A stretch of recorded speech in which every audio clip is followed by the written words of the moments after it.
हमार परेशानी ला सुना। सुनावा। सखी हो मिलल भतार बकलोलवा।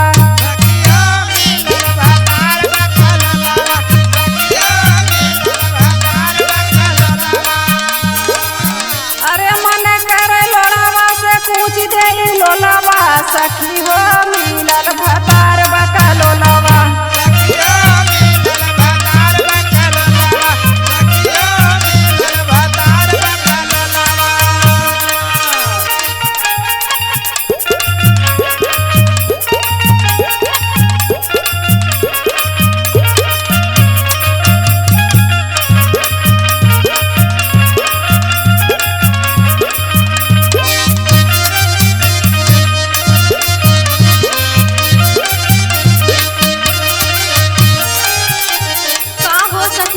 बात बा तनी और सुनावा।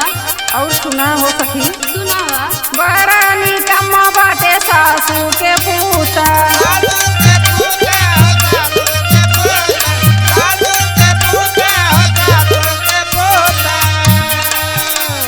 कबहू न सच बोले बोले खाली झूठा।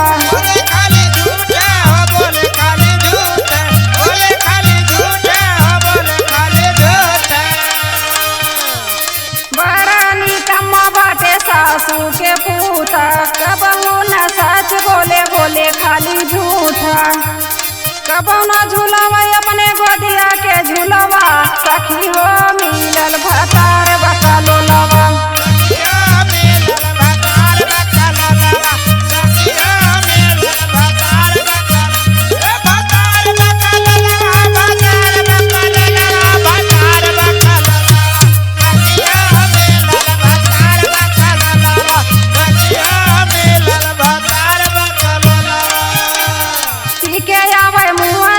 घरे रोज दारू।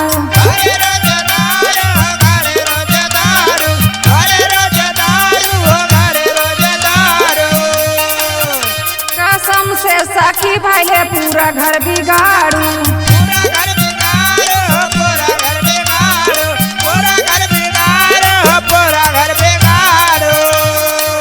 पीके आवे मुआना रोज घरे दारू। कसम से सखी पूरा भाईल घर बिगाड़ू।